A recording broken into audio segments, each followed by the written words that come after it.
Oh, thank you. I just wanted to, I'm Vincent Caprio. I'm the founder of a group called the Water Innovations Alliance Foundation. So I'm a considered a water expert. So I've been lecturing about the water industry for 10 years. And then I met Brad through a series You of have friends. a feeling there's a guru walking up on the stage? No, but so I've known Brad for a while, and I was friends with Mark Anderson. So Brad approached me in November, December. As a transition, I'm going to be running this conference in the future with a nonprofit that I've set up. We have some board members in here. So here today, I'm talking about my bread and butter water issues.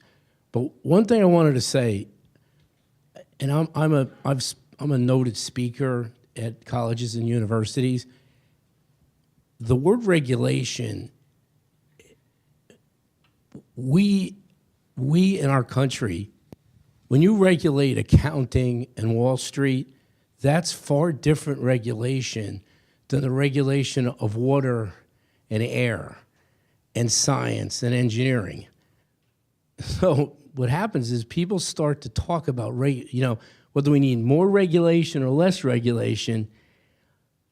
When somebody says to me, let's go back to the good old days in water, and let's go back to the good old days of 1962, when Rachel Carson's Silent Spring came out, that's when America realized we had deep-rooted environmental problems in water and air.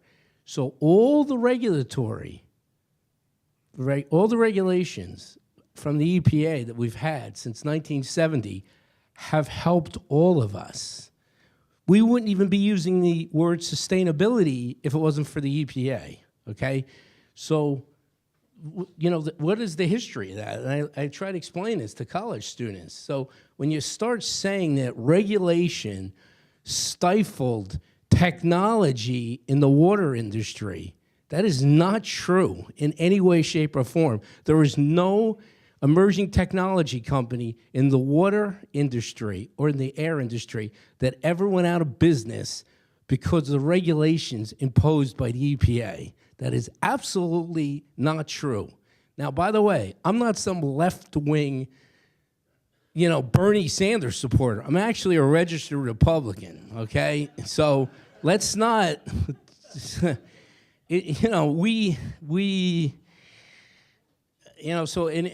another thing that it really occurred to me when I was listening,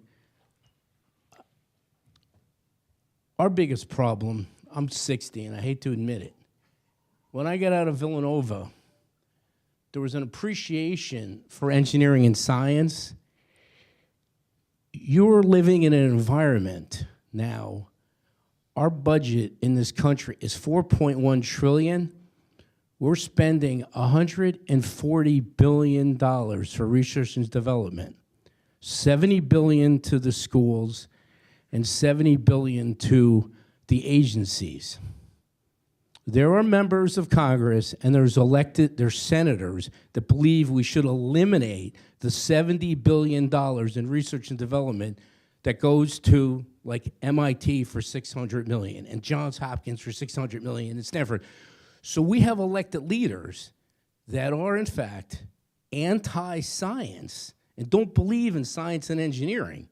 So all of us in this room would say, how can that be? Well, it happened incrementally. It didn't happen with President Trump. It's been going on for 30 or 40 years. I have to go and testify in front of the Science and Technology Committee. Now I'm really getting off on another topic, but I've gone to testify, right? And they'll invite somebody from Goldman Sachs or a hedge fund to testify in front of the Science and Technology Committee, not somebody from the Santa Fe Institute. They have people that are Wall Street hustlers that testify in front of these committees, and they're only there to promote financial gain. They're not there to talk about science or engineering. Okay, so that's really what's gone on in the last 35 years. So Let me move to what I was supposed to be talking about. Right. I just want to add one. Mark. Yeah. In the sp- Yeah.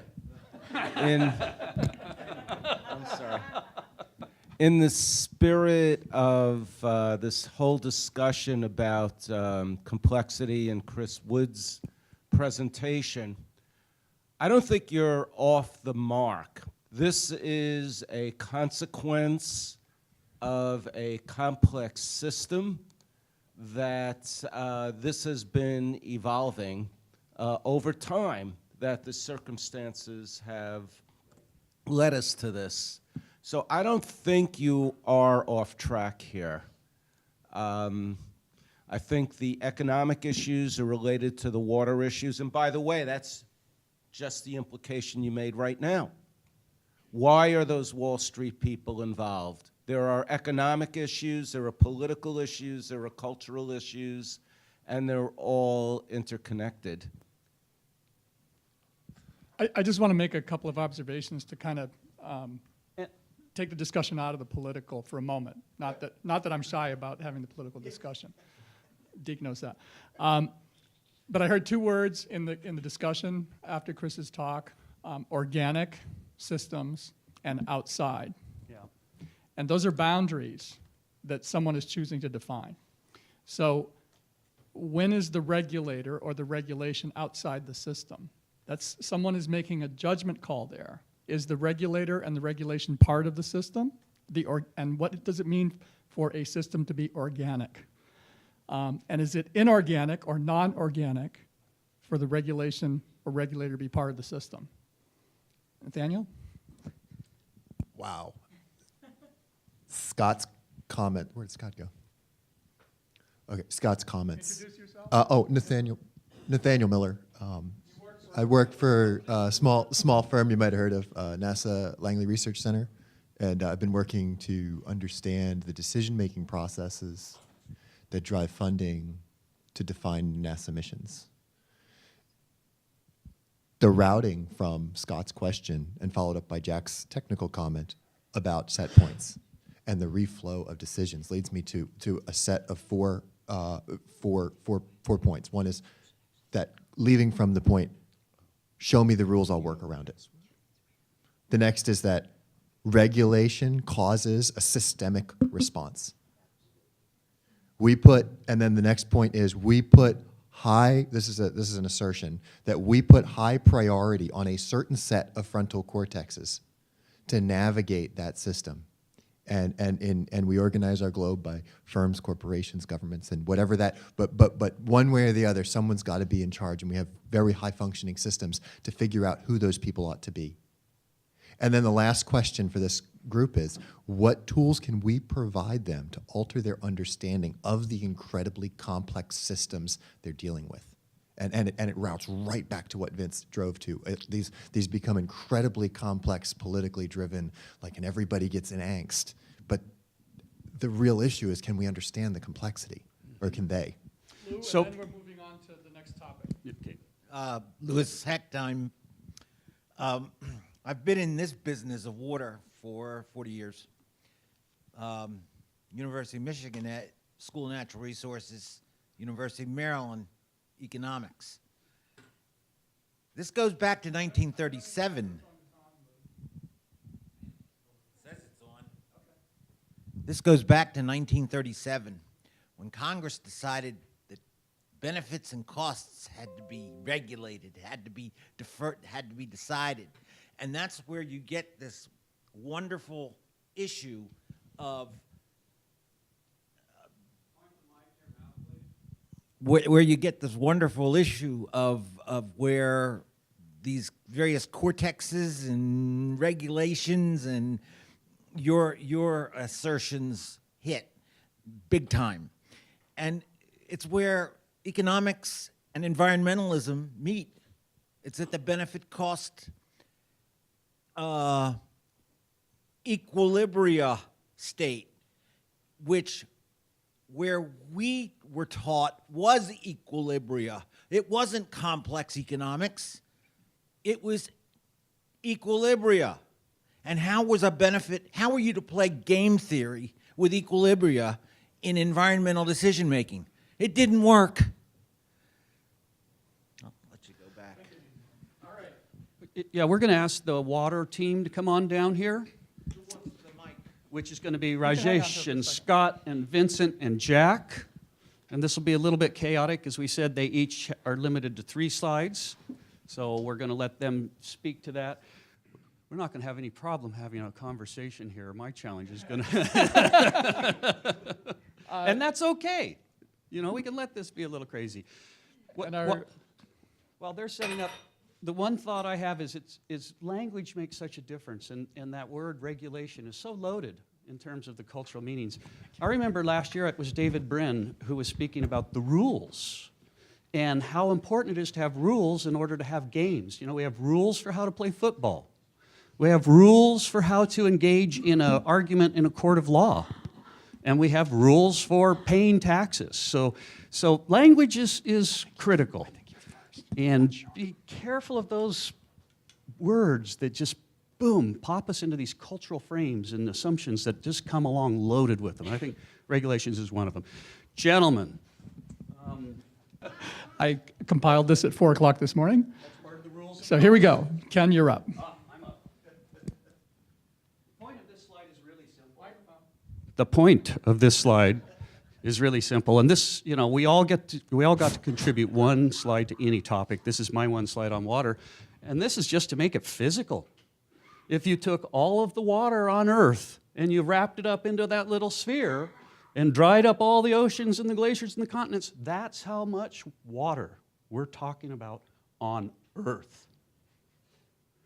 If you do another advance, oh, we missed it. There was a slide transition in that didn't come across in the PDFs. But all of the air on Earth is just a little bit bigger than all the water in terms of proportion. Spread that out across the surface and you realize what a thin little atmosphere we're dealing with and what a thin little valuable, precious substance water is. Hi, I'm Rajesh Bhartiya. So my thoughts will be on not from a water guru point of view, but as an individual. Just to give you a background, thank you. I was in United States from 2001 to 2005, where I was in California Bay Area, and there I got used to plenty of water, long showers, and when I opened the tap, I was surprised the kind of force the water comes out. And then in 2005, I moved back to India, and of course, so I moved to a newly built community with swimming pool and pressurized water system, and with, of course, money as well. But where there was no water, I mean, and I was a homeowners chairman of the homeowners association of this community, and I faced this problem firsthand. And I'll talk of how we reacted to the problem and what solutions we came up with. So we all know India is 1 billion plus people, so it's a huge country, and any solution or any problem just scales up tremendously. We are very much agricultural dependent economy, and we have this one monsoon which lasts for 3 or 4 months, and everybody depends on that. And if we have one wrong monsoon or one less waterfall season, then water becomes like a liquid gold. So our geography is very complex. We have hills and coasts and all sorts of different landscapes. So it's another problem, and the infrastructure is very basic there. So I mean, almost we are kind of every time dependent. I mean, by the time there is summer, we start awaiting for monsoon. So when I first moved back and I moved to this community of fairly luxurious housing society, newly built with, as I said, swimming pool, pressurized water system. But there was no water supply from the city. And these are some of the things where we reacted to it, the way when we saw the water problem. First thing was, why are we not getting water supply from the city? And we found out, we tried to find out ways to get more water, which we deserve, we need from the city, by approaching the municipality or the local government, so on. But there was just no water. I mean, so that's not enough water. So the next thing is we think of digging bore wells. So I assume everybody knows bore wells.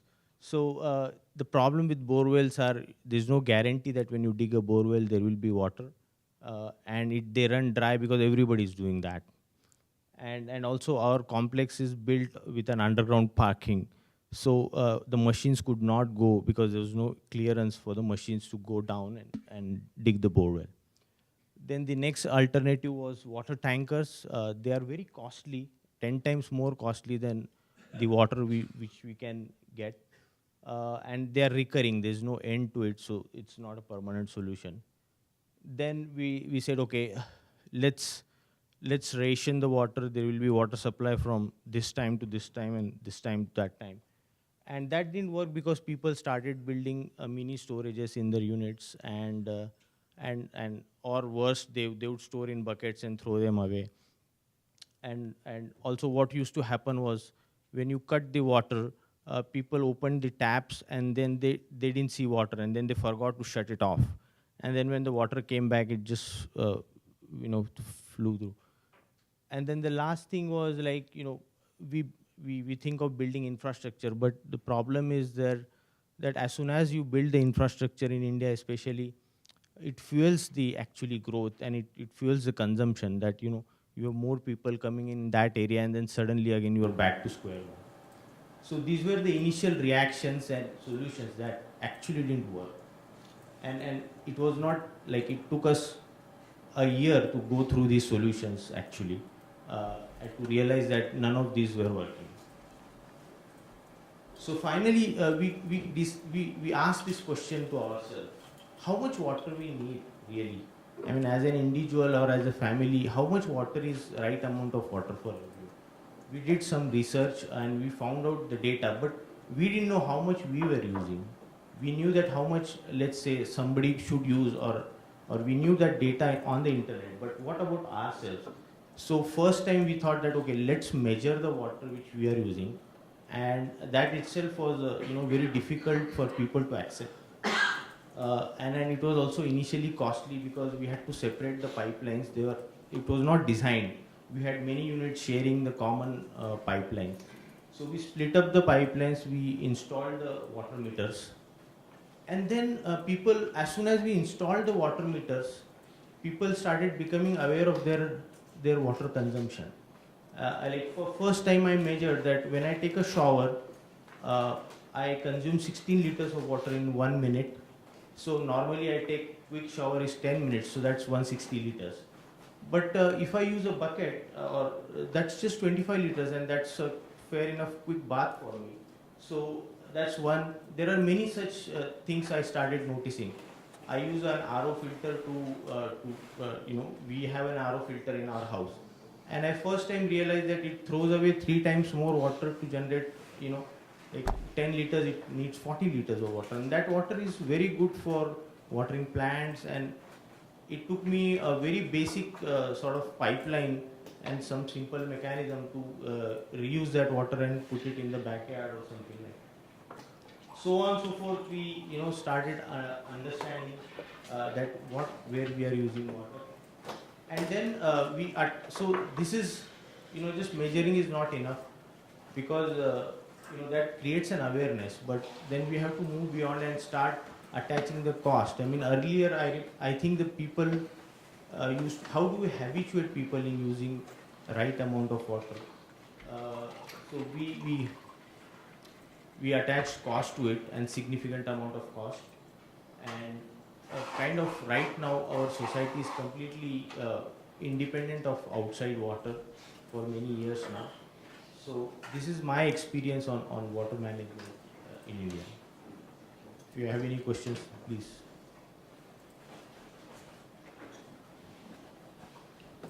We hadn't decided whether we would open up or loop through. I don't know whose slide is next. If you want to just advance, Rajesh, and we'll see. I think it might be Scott, but I'm not sure. So, my name is Scott Brinks. I brought this, and it wasn't for anybody to get sick, but I'll use it in a minute. We're engineers. I wanted to talk about some numbers for a minute to get a perspective of what water really looks like in the world. So, only 3% of global water is fresh. That's it. Okay? But 2.5% of that, of the total water, is frozen. There's only 0.5% of the water on the earth that's usable. 0.5% that's usable. Okay? Get that for a minute. How do we use it? Okay? So only 8% of the usable 0.5% is actually for domestic use. Now, 22% industrial, 17% is actually for power generation. Do you know what the second highest use is of power or of water after power generation? You're wearing it. It's to dye and color your clothing. The Pearl River in China that runs past Guangzhou changes colors regularly every season as the new colors of the year come out. You're wearing them. Okay? That's the second highest industrial water use. Okay? Of course, agriculture. Now we all heard about this terrible drought in California. Terrible drought. Do you know that 1 almond requires 1 gallon of water? And I couldn't get newer numbers. We created 510 billion almonds during the drought, most of it in Kern County, California. And that number every year is going up. Why? Because it's profitable. If you ever want to understand about how water is misused, look at the Kern County Water Company. Okay? It's an absolute ripoff. Now, this didn't come out very well. So, China and India are 2.5 billion of the 7+ billion in the world. Okay? So they're a pretty big chunk of the earth. 80% of their groundwater is not fit for human contact. I didn't say drink. Human contact. It's that polluted. Okay? Less than 50% of their used domestic or industrial water use is treated. Hello? Less than 50% of outbound water after it's used is treated.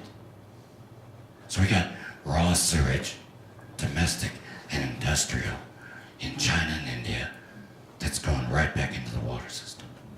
Okay? I recently saw a video, interviews about, so there was a Chinese woman who came to the United States, and they asked her, what was the most interesting thing you saw about water in the United States? Or just about the United States. She said, you drink water. You go to the tap and you drink it. For 3,000 years, we've filtered it and boiled it. There's no way that I can drink water out of a tap. It's not possible. Do you know what the metals content is of water? I spent 60 days recently in a small town in far northern China, near the Siberia. And they take the water, they actually had a tap for it, okay?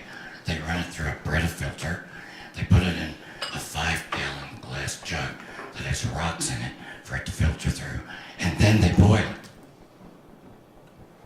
before they will consume it. So you gotta understand that we have a very different, we talked about biases earlier. We have a significant bias in the West of what the rest of the world deals with water. Okay. So somebody said something about getting sick. Do you know what this is?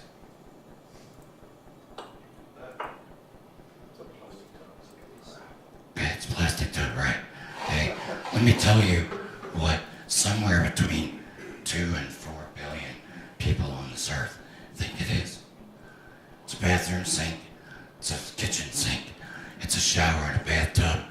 It is your washing machine and your dishwasher, and for many people it's a tote. 800 million people on this earth don't have access to water and have to carry it, get it, before they can boil it, use it, and whatever else. This is a staple of life outside of this country. I'm pushing buttons. I don't know what's going on. So, and I talked about the fact that you gotta boil it to drink it. But these people in Africa and most of Asia, if you don't have one of these, you can't live. Really. This is a basic tool of life in most of the world outside of the West. So it's an interesting process. So what can we do? Okay, we talked about that as part of the theme. What can we do? Look at these kinds of things. You know, one of the interesting things that I've learned as I worked on this, so you got your shower from 5 to 8 minutes. Do you know that typically you burn between 2 and 6 gallons before you take your shower, waiting for it to get hot? You ever thought about catching that water, using it to wash dishes, using it to do something else? Oh, sorry, you don't wash dishes by hand. Okay, got a machine for that. We gotta think about that stuff. Right here's a big one. 8% of home consumption, domestic consumption in this country is leaks. So repurposing water. Globally, people, the average including us, is 26 gallons a day. Americans consume 155 gallons per day per person. There is a large part of the arid world where people live on 9 gallons a day. Why? It's because we're not doing these things. Familiar with a Navy shower? If you've been in the Navy, that means when you're getting ready to soap, you turn it off. It's a little inconvenient to get used to it, but it makes a huge difference. Efficient water, the shower heads. I bought something called Oxygenics, and it's 20% less because it brings a lot of water in, good pressure. This is what we can do. Individually, we can do these things. Repurpose that water. It's amazing how much water you waste waiting for it to get warm. Before you wash your hands, before you take a shower, before you do all of that. It's amazing. So, when you start thinking about this, could you live on everything not drinkable water? Could you live a day with this much water? There's a lot of people that do. Now, none of us will probably get to that, but if that was your objective, you'd make improvements every single day. Thanks. All right, so I was worked up and got passionate too early. So, okay, when we talk about the water industry, I'm glad my first speaker, Scott, you have the industrial water users in America, and then you have the residential people. When you have a conversation, you can't talk about both together, okay?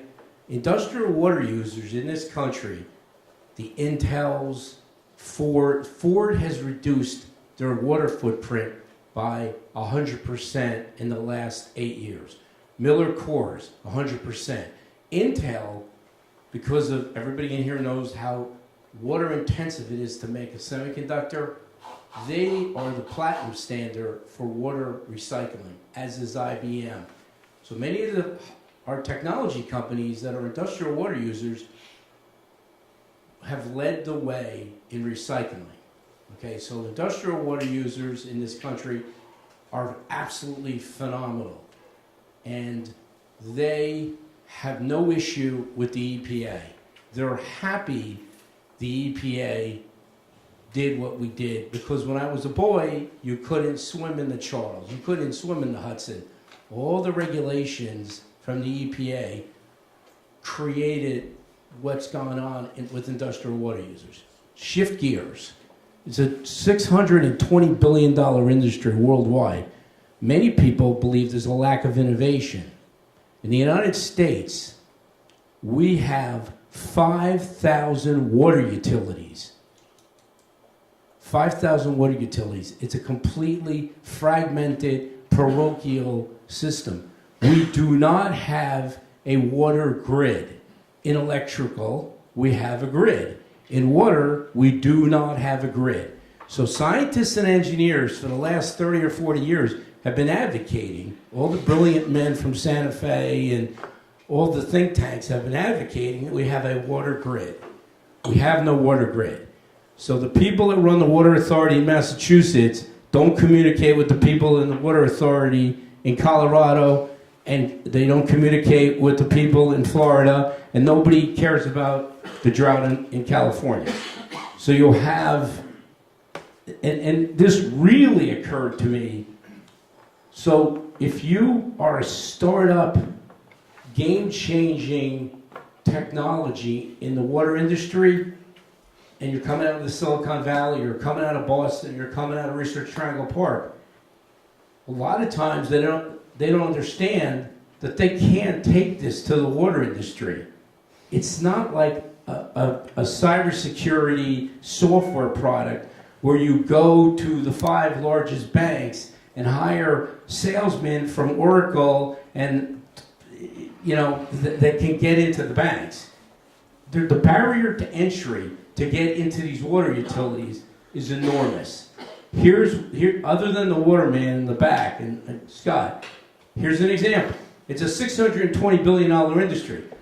Can anyone name the 5 companies that control the industry in this room? Name me the 5 companies that control this industry. What's that? Nestle. No, that is not a water company. That is a beverage company, and I'm going to get to them later. Because, I'm going to talk about that now. American Water is a publicly traded company that runs about 1,000 water utilities. Then you have United Water, which is also known as Suez, and you also have Veolia. These are large multinationals. Utilities are in private-public partnerships with those 3 companies, or they run these water utilities on their own. Many times, the head of the water utility is a former politician that's a state rep. It'd be like me, they take a state rep who's making $50K, and they make him the head of the water authority for $250,000, but the number 2 person at the water authority is the person with the master's degree in civil engineering or in chemical engineering who's actually running the water authority. So that's the state of what's going on in the United States with these water authorities. You mentioned Nestle. So the Office of Science and Technology, you're all familiar with something known as the Office of Science and Technology. There's a chief science officer that's a cabinet level position that sits with the cabinet. So at present time, under the Trump administration, there is no chief science advisor. As a matter of fact, when you at lunchtime, go Google, there's a New York Times article about OSTP.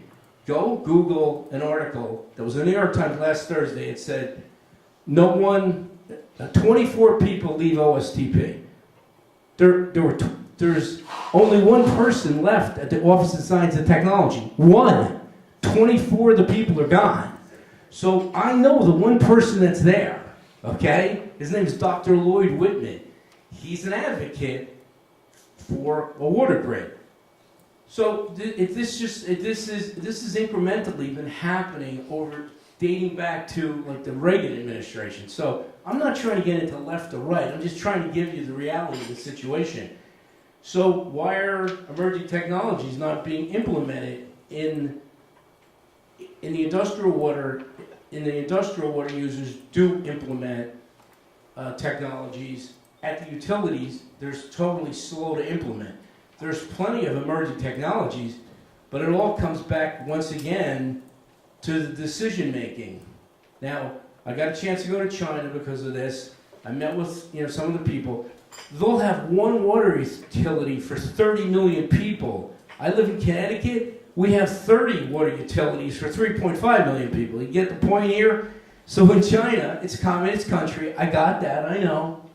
But they make a decision for 30 million water users, and they implement the technology. Many of our high-tech, emerging technology companies in the water industry go over to China and are implemented in China because obviously you heard from Scott how bad the situation is there. So that's what's going on right now. Like I said, 5,000 water utilities, residential users, industrial water users, do both lack innovation? No. The industrial water users do not lack any, they don't. They've done a fabulous job. Intel, IBM, Miller Coors, and whatnot. So, lastly, so there's two companies that build water utilities. Siemens, which was sold for $900. Vincent, I don't want to interrupt. Well, I just want to mention the that's other, what somebody says when they interrupt. I just want to mention the other But really big I know you have 3 more slides, and you've got 2 minutes. Well, I just want to mention the other really big player in this is GE.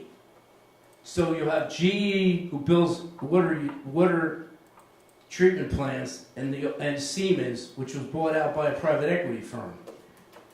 GE just was sold for $3.4 million to Suez, which is the same as United Water.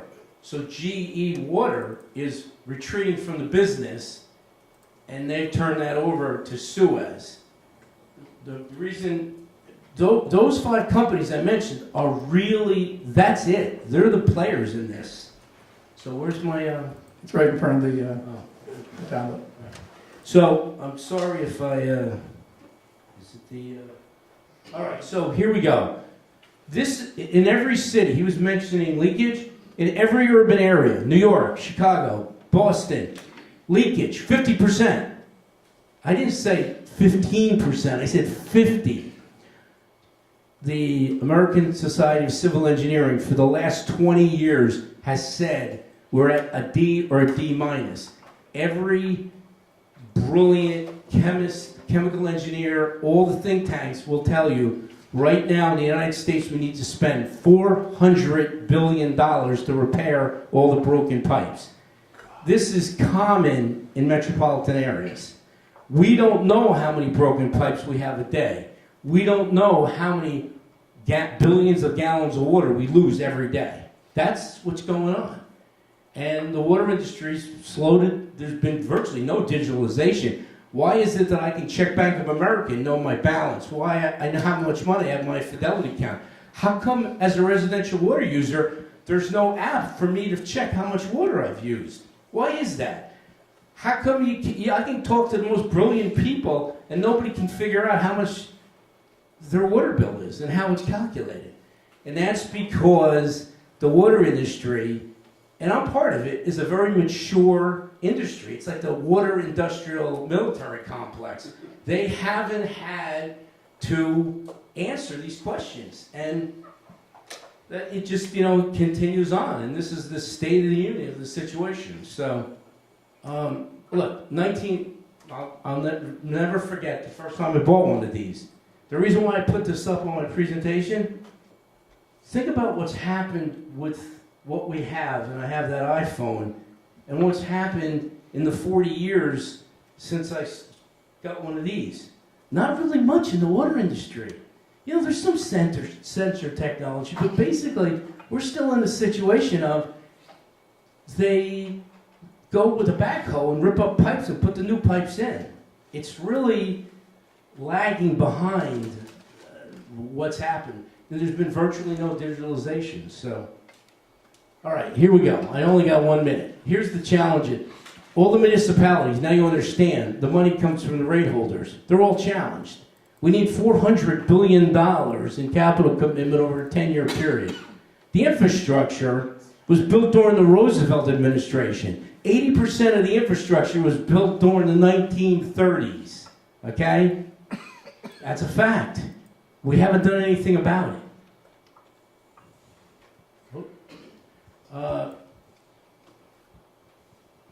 it. There's so many emerging contaminants. I could sit here and talk about that for all day. You know, we have a lot of legacy work issues in these utilities, and the other one I want to get to is, so the reason why I bring up GE, the largest software, since this is a software Congress, the largest software provider to utilities is General Electric. Now, you will never know that in any of their ads, right? But they are the major player. They are the ones that are involved with these SCADA systems. All these SCADA systems all have to be updated. I've been in water. Has anybody ever here been in a water utility? Who? Right. Who? What's that? Say it again. How many of you have ever been in a water utility? Yes. Well, you can tell the audience how there's the software in some of these utilities is 30 years old. Isn't that right? Very much so. Right. And then lastly, Congress just passed a new TSCA Act. Now this will blow your minds as scientists and engineers. This is the first piece of legislation we've had since 1975 to take a look at chemicals, right? And since the time, this is the first piece of legislation we've had for 40 years because the fight was so traumatic. Every Congress would come up. It was worse than any healthcare legislation.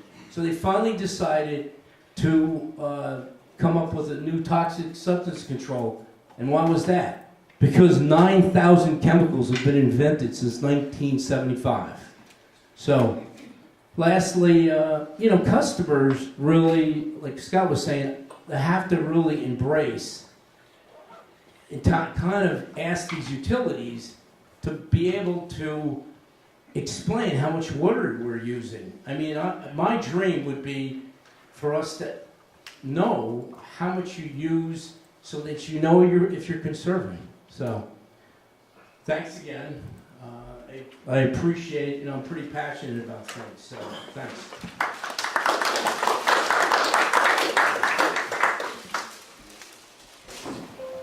Okay. Is that on? For your benefit, I'm not going to stand up because that turns into an hour.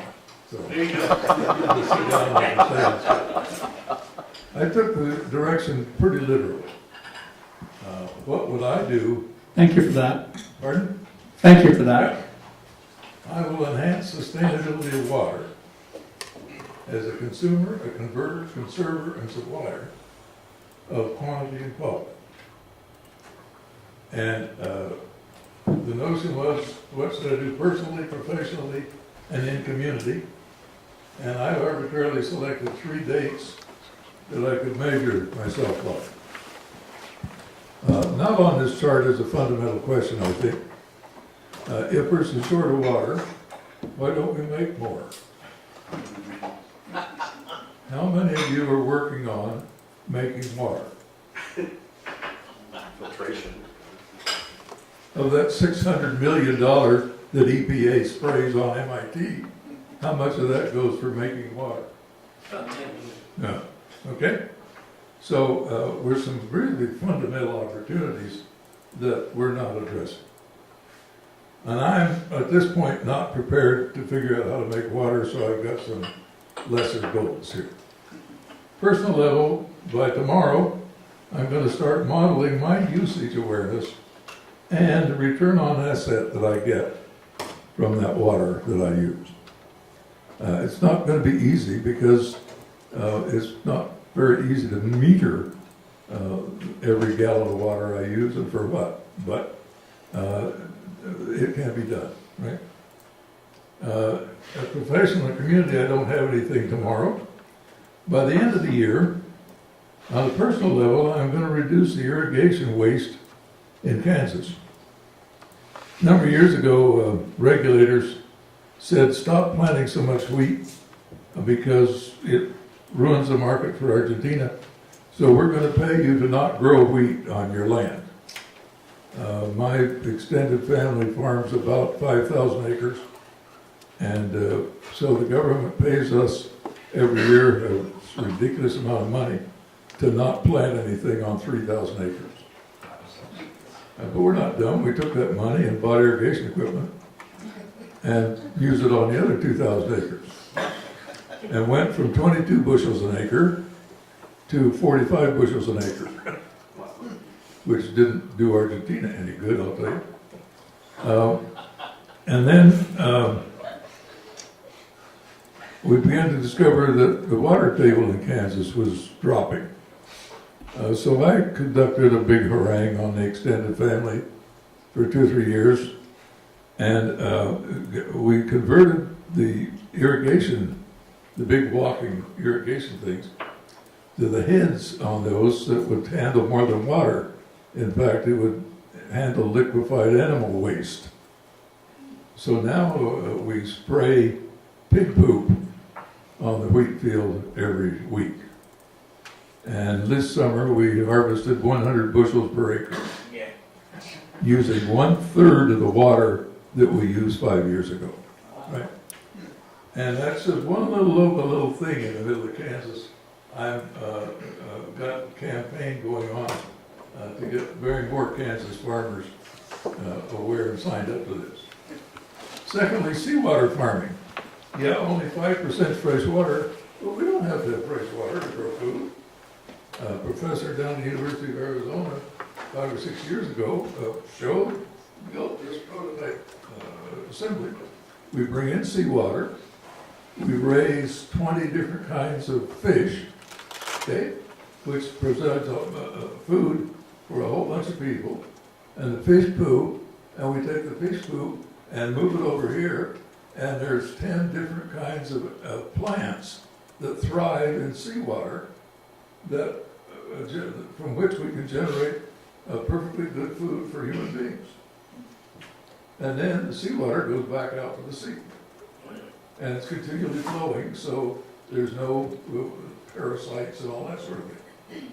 And he showed that, built prototype plants. Saudi Arabia has built a couple. And nobody else in the United States has shown any interest in that system. He unfortunately has passed away last year. But there's an opportunity for all of us to pick up this whole notion of how to use seawater to create what we need to survive. At the professional level, I want to bring your attention to that URL. There's an organization now in the United States called ThinkWater, promoted by Professor Cabrera, the DSRP guy that we talked about earlier. There are now several hundred locations in the United States that are participating in this ThinkWater initiative. University of Arizona is one. And at the community level, by the end of the year, we're going to start a Think Tank Phoenix session on the meetup crowd on what we are individually going to do about water usage in our own neighborhoods. By the end of 2022, I want to make aware of new sources in the Great Plains Aquifer. There's a streak from Wichita, Kansas out through Garden City, which is about 100 miles long, 20 miles wide. We cannot drill oil wells because when we get down to 800 to 1,200 feet, we lose circulation, the gill stem starts to vibrate, and when you run a television camera down there, there's a river about 500 to 1,000 feet wide, flowing at 35 miles an hour straight west. So what we probably don't know is there's all sorts of water circulation underneath us that we really don't even know about, let alone how to capitalize on. So I want to do something about that. I've been aware of that since we lost an oil well in 1950, for God's sake, and I've been watching it ever since. At the professional level, there's a journal on an international journal on the environment and things like that that we need to get our ideas published in. And so that is my personal goal statement, and you all are welcome to check on me as we go along. Thank you.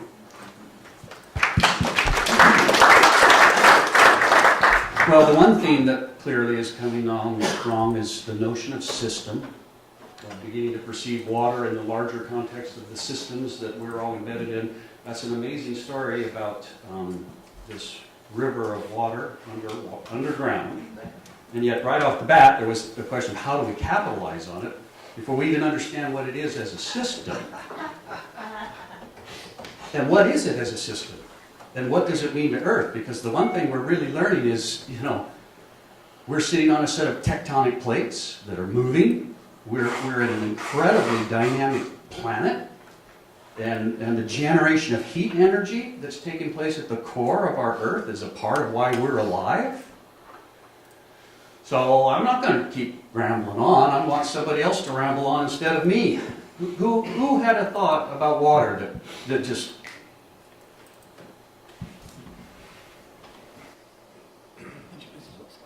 Hi, Scott Foster. I'm here from Japan, but I grew up in Oregon. What you said about underground rivers is very interesting.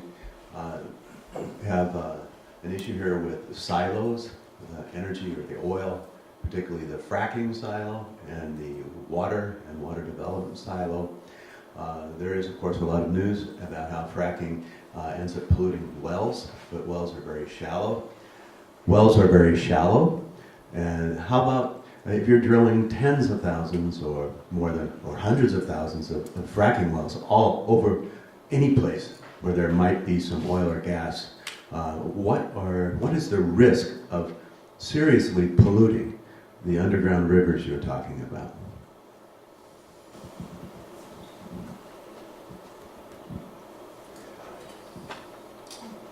Depends on what size hole you make to get down to. But this fright about fracking versus drinking water wells, most all of the water that you pump out of the ground to drink today comes from somewhere around 20 feet to 150 feet. Then there's very thick shale, and you have to get down below 1,000 feet before you begin to get into the kind of material where you can do fracking. So there's a tremendous insulation between what we call groundwater and the oil sands that we penetrate to do fracking. And the likelihood that fracking is going to ruin our groundwater is an interesting topic for reporters in the New York Times, but it doesn't have much to do with what goes on out there. And Doc has a comment or a question? Yeah, a lot of fracking where I am. Good question locally. So they'll pump all that stuff back down under the rock and put a plug on it. 100 years from now, is that plug still going to be there?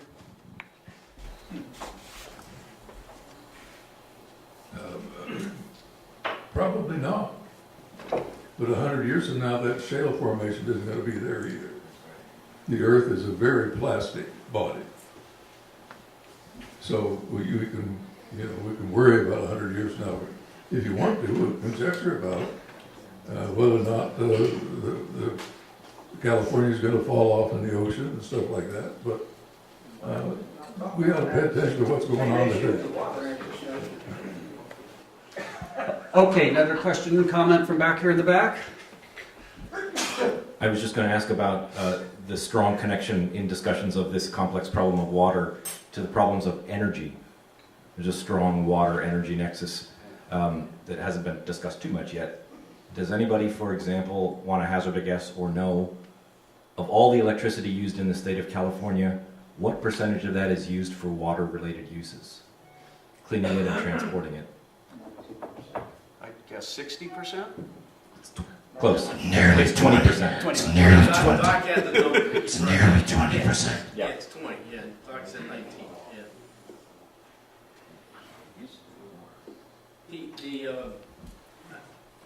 I know I want, you know, sometimes I get going, but one thing I do want to talk about. So, on myself, I don't drink bottled water. Like I got here, maybe because that's what Brad likes me. There's no way I'm going to pay $6 for a piece of bottled water.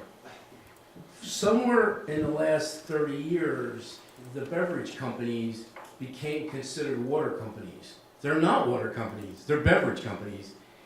And they roll in these experts into the science and technology committees and the politicians claiming to be water companies, and 5 out of 6 bottles of water end up in a landfill. That's a known fact.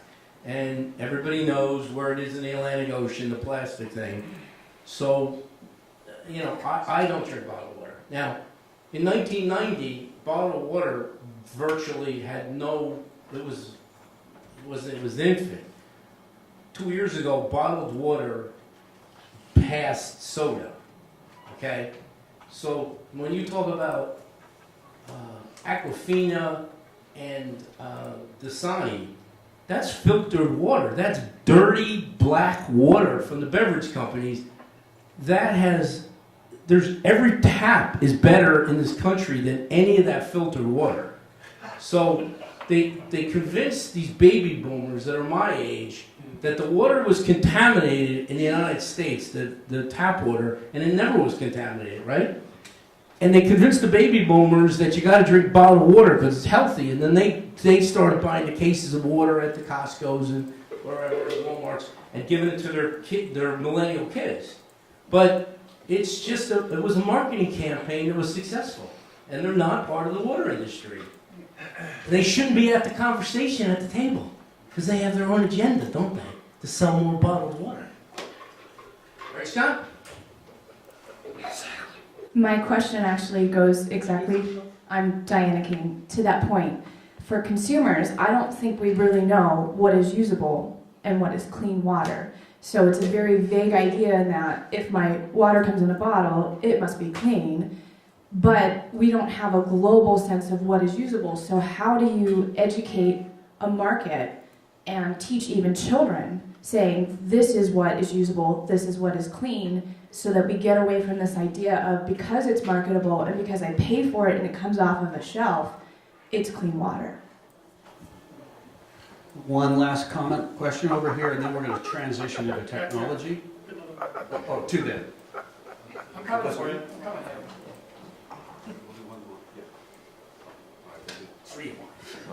No more.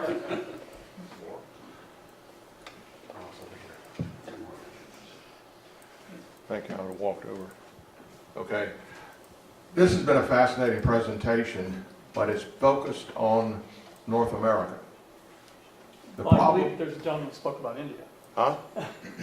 Reggie Okay, spoke about I India. guess I had to step out on a phone call for About that. China, too. But, okay, then I'll shut up. Otherwise, it was North America. Oh, okay, yeah, because this is a global problem.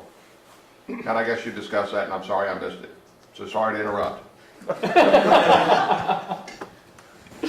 So to kind of piggyback on that, my question was really, the systems are connected from a water perspective. It's 0.5% is all we can use from the slides. So have we started to see some of that contamination that's in other countries come here and some of our contamination go there? Is there any sort of a global force, if you will, connectedness of how these waters are connected, or is it just a local issue in China or a local issue in India, a local issue in the United States?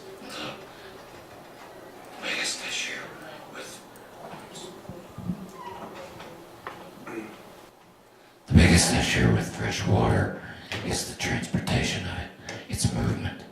So there's not really a connectedness, say, between China's groundwater and the U.S.